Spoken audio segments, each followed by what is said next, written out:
What's up guys, I'm Brian Lovett, aka B-Love. Today we're gonna talk about getting that perfect first layer out of your 3D prints and why that's so important.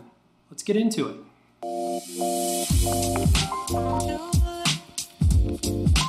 Now, with anything 3D printing, the foundation of your prints is what makes or breaks them. And having a good or bad first layer is a big part of that.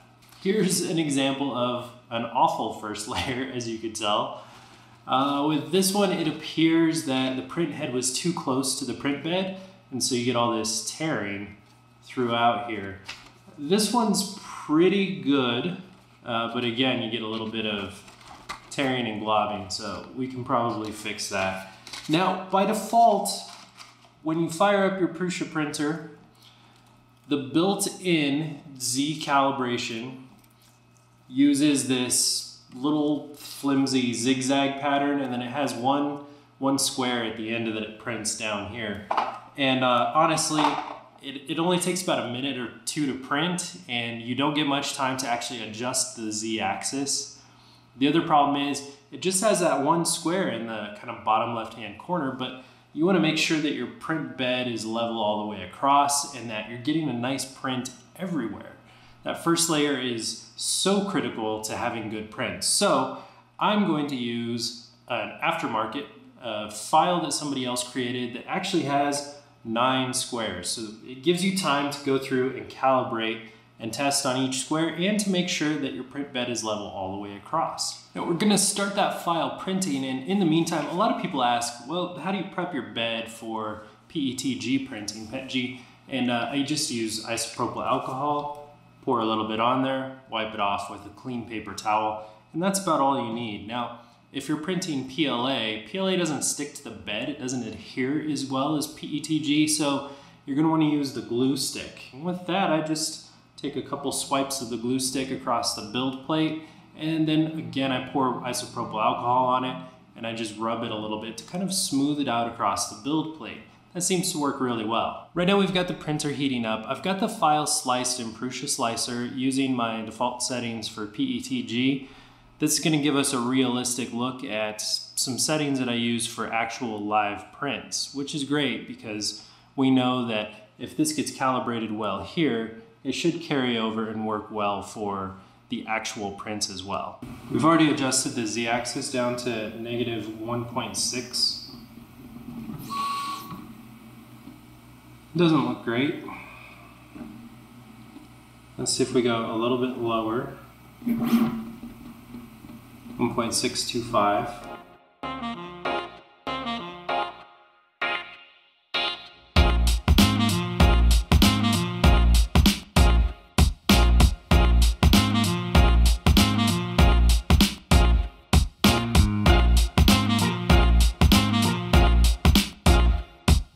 Now what I noticed is when I was going through this calibration, I just could not get that first layer to stick. And sometimes with 3D printing, it isn't exactly obvious what the problem might be. In this case, the problem was the material just wasn't sticking at all to the bed. And the reason for that wasn't because my Z layer height was wrong, it was because my print temperature was too low. You see, I printed a temperature tower and it told me that the best temperature for the PETG that I had from Ziltech was 220, 225 degrees, but because of that, the first layer adhesion was just awful. So because of that, I had to go lower and lower and lower on my Z-axis until it just started tearing and looking bad. What I did instead is, in Prusa Slicer, you can set the first layer temperature to be higher than the subsequent layers. So I went in and I set the first layer to 240 with the bed at 90 degrees Celsius, and I set the layers after that to be 225. That gets me great first layer adhesion, but it also gets me the good bridges and overhangs and everything else that the subsequent layers need. So those small tweaks within Prusa Slicer can actually make a big difference in the quality and outcome of your first layer of your print. Now it's printing great, it's sticking, it's adhering, it's doing everything it should. And that has a lot to do with that first layer temperature being higher on top of me just calibrating that perfect first layer height.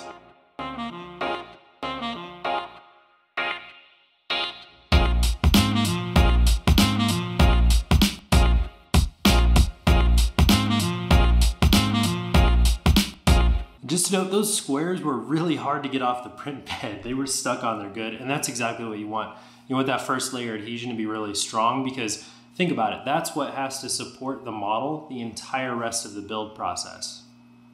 I think we have a winner. We've backed this all the way up to negative 1.450, and we were all the way over, before when we had all the adhesion problems, we were all the way up to negative 1.70. So we've raised the head up quite a bit, and it looks a lot better now. So we've got a good print.